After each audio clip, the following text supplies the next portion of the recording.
सबसे पहले अपने शिव गुरु के चरणों की प्रणाम, मैया भवानी के चरणों की प्रणाम, स्वर्गीय हरिंदर भैया के चरणों की प्रणाम, स्वर्गीय शक्ति स्वरूपा नीलम दीदी के चरणों की प्रणाम, कथा सुनने वाला समस्त गुरु भाई बहन के चरणों की प्रणाम। मेरा प्रणाम स्वीकार हो, हे महादेव जी मेरा प्रणाम स्वीकार हो।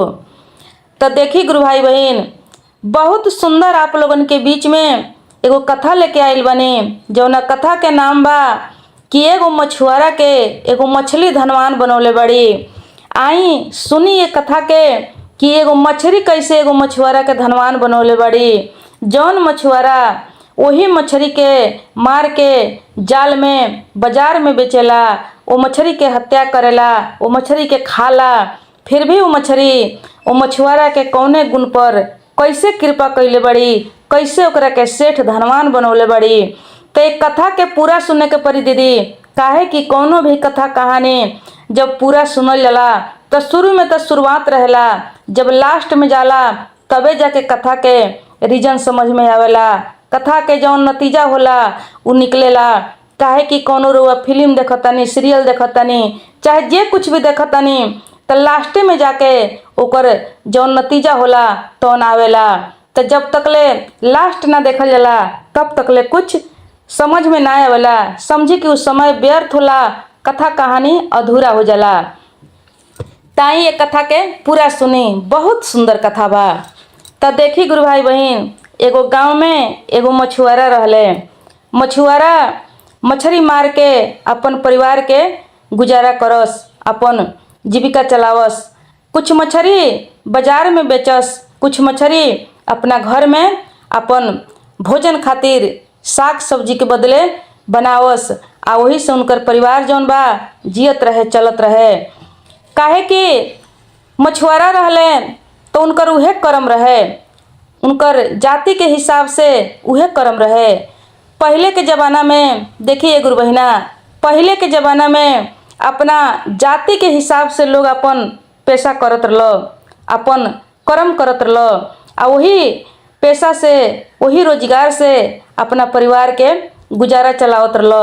अब जैसे केहू पंडित जी बा तो पंडित जी पूजा कराई, हजाम बा तो वो समझी कि दाढ़ी मुड़ी बनावे के काम करी, चमार जूता सिए के काम करी, दर्जी कपड़ा सिए के काम करी, अहिर दही दूध बेचे के काम करी, मला मछली मार के बेचे के काम करी।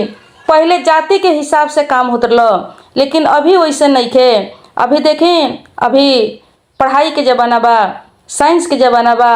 अभी कौनो जात जब पढ़ लिख लेता तो कौनो काम करता। ई नहीं थे कि केहू मछुआरा बा तो ओकर बाल बच्चा मछरिए मारी, आज वैसन बात नहीं थे।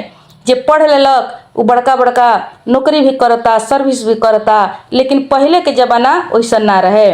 पहले के ज़माना में जे जौन जात रहे उहे काम करे के पड़त रहे। अब देखिए वो मछुआरा के घर में उनकर एगो बेटा रहे, और बेटा जौन रहे छोट रहे अभी, लेकिन बहुत भक्त रहे, वो भगवान के भक्त रहे, भगवान के भक्त रहे। वो मछुआरा होते हुए भी वो लड़का जौन बा शाकाहारी रहे, एकदम शुद्ध शाकाहारी रहे, मांस मछली वो ना छुए, भगवान के पूजा पाठ करे। और ओकरा घर में जब मछली आवे तो वो जब मछली तड़पे तो वो मछली के जब कटाए तो वो लड़का के दिल में बड़ा दर्द पहुँचे, बहुत दुख होखे, ओकरा अच्छा ना लगे, अच्छा ना लगे, लेकिन फिर भी का करो। अब घर में जब मछली बने, कितनों ओकरा घर के लोग जिद करे, लेकिन वो लड़का मछली ना खाए, नून से खा लेवे, भूखले रह जाए, लेकिन वो लड़का मछली के छुए ना। ओकरा घर के लोग बहुत डांट फटकार लगावे, लेकिन वो लड़का कभी भी हाथ ना लगावे मछली के। जब खाए तो नून से खाए या भूखले रह जाए, लेकिन मछली के वो ना छुए। ओकरा दिल में यह एहसास होके कि जैसे हमनी के जीव बा वैसे इहो जीव ह, एकरा के हम कैसे खाएम। यही बात के वो मन में अपना सोच विचार रखे, आ भक्ति करे भगवान के। आ बहुत लौलीन एकदम सच्चा दिल के लड़का रहे। अब देखें धीरे धीरे जब तनका बड़ भइल तो मछुआरा जौन बा अपना लड़का के अब सिखावे खातिर संगे संगे मछली मारे के उ लेके जाए लगलन।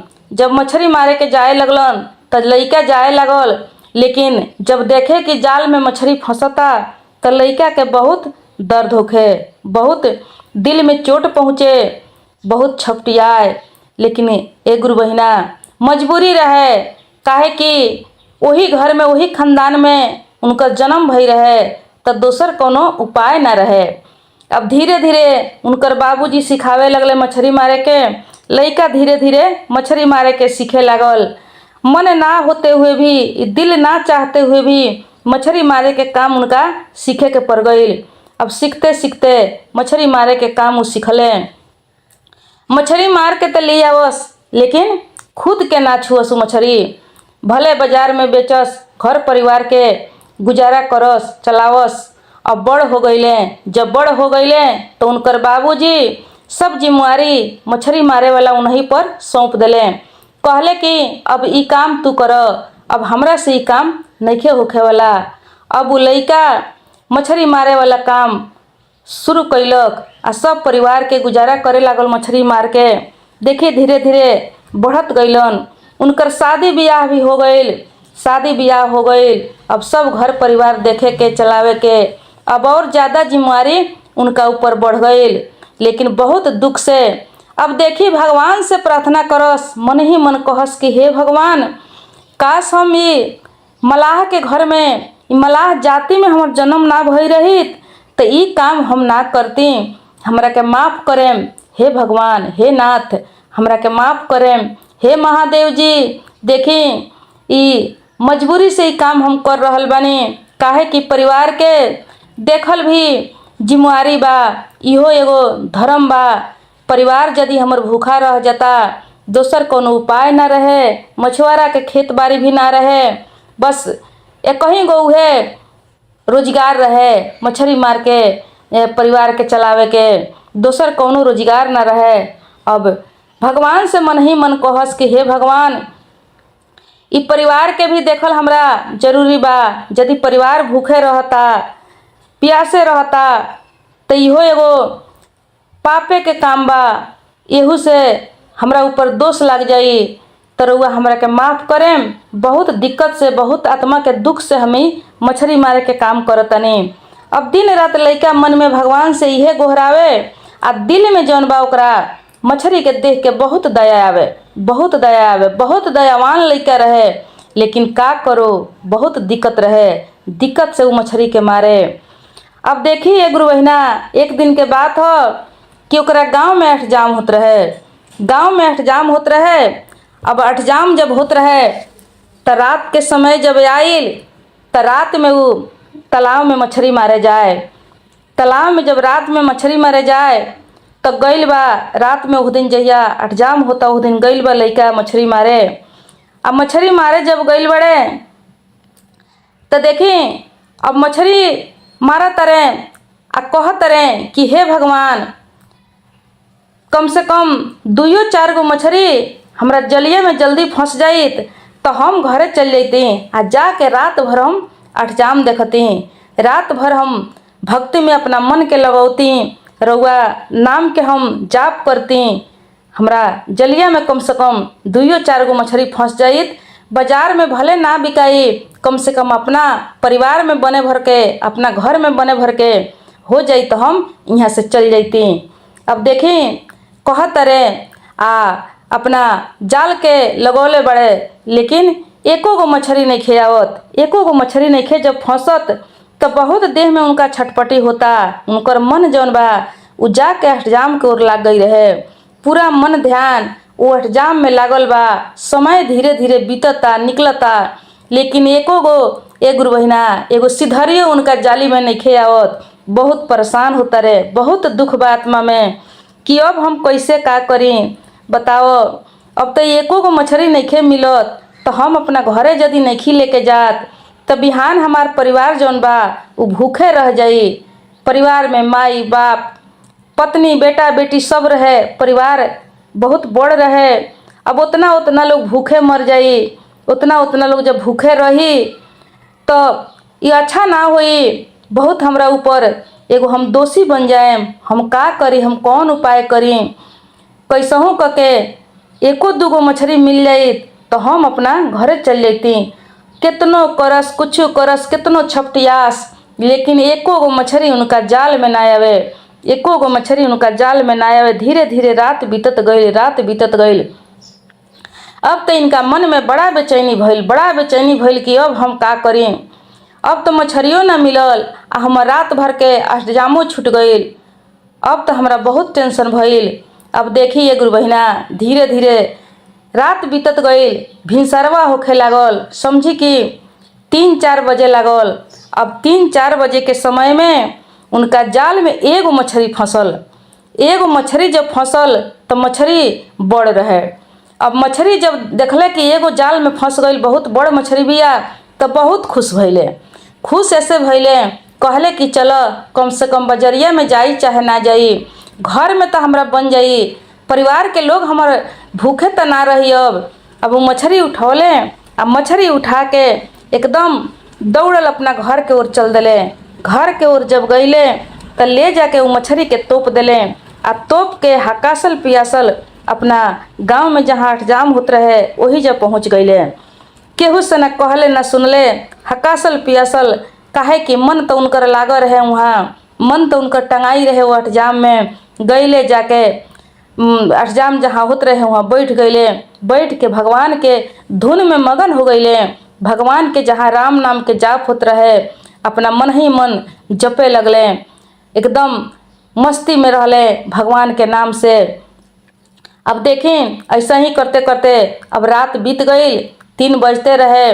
अब भिनसरवा हो गई, सवेरा हो गई। जब सवेरा हो गई तो सोचले कि अब चल के घर में हम बता दें कि एगो मछली ले आइल बनी, आज यही से अपन काम चलइह लो।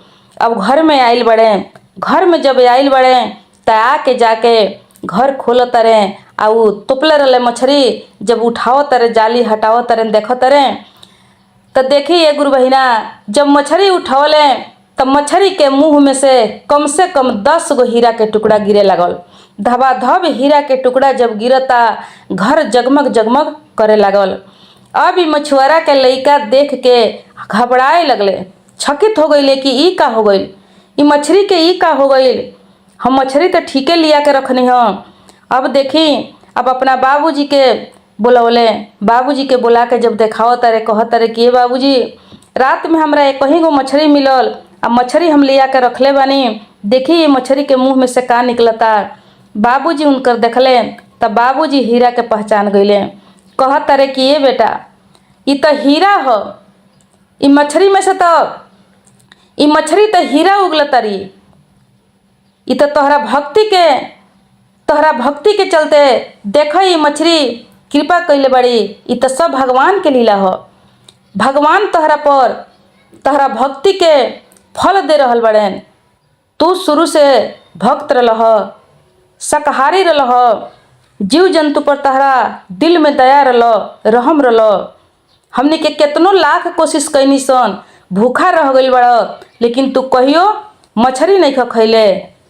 ये तो सब वही के फल हो, भगवान वही के परिणाम दिले बड़े तहरा के। ये तो सब हीरा हो। अब देखी घर भर के लोग देख के एकदम छकित हो गइल बा। सब लोग खुशी में झूमता, घबराए लागल बा लोग, आँख से खुशी के आंसू गिरता। अब देखी उ लइका जौन बा उ मछली के प्रणाम कैलक, भगवान के धन्यवाद देवे लागल, मछली के पूजा पाठ करे लागल लइका। काहे कि देखिए गुरु बहिना, भगवान ना जाने कौना रूप में आके कब केकरा ऊपर कृपा कर देम, ये केहू नहीं के जानत। काहे कि एक समय के बात हो कि भगवान के जब जरूरी पड़ रहे तब मछली के अवतार भी लेले रही, अपना भक्त के बचावे खातिर मछली के अवतार भी लेले रही। तो देखी वो लइका के दिल में जौन सोच रहे, विचार रहे, दिल में दया रहे, ओकर सोच रहे कि हम जीव जंतु ना मरती, कम से कम दूसरा जाति में रहती तो हम हत्या ना करती। ओकरा दिल में मछली के तड़प जौन रहे देख के दया रहे, बहुत दयालु लइका रहे। वो दया ही धर्म है दीदी। वो दया पर, वही दया के गुण पर भगवान ओकरा पर कृपा कैनी। भगवान सोचनी कि एकरा के हम जब कुछ धन दौलत दे देहम, कम से कम एकरा गुजारा होखे के एकरा परिवार के, काहे कि एकरा तो मजबूरी बा। आ जब एकरा परिवार के गुजारा होखे के कुछ हम दे देहम तो एकरा दिल में जौन सोच बा कि हम मछली मारे के काम ना करती तो ई काम एकर छूट जाइत। काहे कि देखी दीदी, जब दिल से जब भगवान के मानल जाला, आ जब कुछ के कमी होला आ भगवान के लौकेला कि हमरा भक्त के उ चीज़ के जरूरी बा, ओकरा जीवन में उ चीज़ चाही, एकदम जरूरी बा, तो उ एकदम पूरा होला। भगवान ओकरा के पूरा करीने कोनो ना कोनो माध्यम से। लेकिन सोच सही होके के पड़ल, विचार सही होके के पड़ल। सबसे बड़का धर्म सोचे विचार बा। जेकर सोच अच्छा होला उहे आदमी धर्मी होला। जेकर सोचे ना सही होई, विचारे ना सही होई, उ धर्मी नइखे कब हो सकत। सोच के हिसाब से ही ई मन जौन बा धर्म के ओर आगे बढ़ेला। जब तक सोच सही ना रही तब तक ई मन धर्म के ओर नइखे चल सकत। अब देखी, लइका मछली के पूजा पाठ क के ले गइल बा तालाब में ले जाके उ मछली के डाल देलक, प्रणाम कैलक, भगवान के गोड़ लगलक, गोड़ लाग के पूजा पाठ क के उ मछली के तालाब में डाल देलक। तालाब में डाल के घरे आइल। घरे जब आइल तब उ लइका के जीवन, पूरा परिवार के जीवन जौन बा बदल गइल। काहे कि जेकरा घर में हीरा ही हीरा हो जाए तो अब कौन चीज़ के कमी रह जाई। अब उ लइका मछली के मारल छोड़ देलक, सुखी संपन्न हो गइल। तो वही से भगवान के भक्ति में बहुत शक्ति बा ये दीदी। भगवान के शक्ति करी, भक्ति करी, आ तब भगवान के शक्ति के देखी कि भगवान के भक्ति में कितना शक्ति बा। तो उ लइका धनवान बन गइल। मछली ओकरा के कृपा कैलक, लेकिन मछली ना, उ तो स्वयं भगवान कृपा कैनी। एगो माध्यम रहे, मछली के माध्यम रहे। तो सबसे बड़का अपन सोच विचार, दिल में दया, इहे धर्म हो। जब ई सब रही, सोच विचार अच्छा रही, दिल में दया रही, तो समझी कि हमने के धर्म के ओर बढ़ सकल जाता। आ जब धर्म के ओर चलल जाई तब बिना मंगले हमने के जीवन में जौन कुछ के कमी रही उ जरूर मिली, उ जरूर मिली। तो चलिए आज के कथा समाप्त भइल। तब तक प्रणाम, नमस्कार, हर हर महादेव, हर हर महादेव।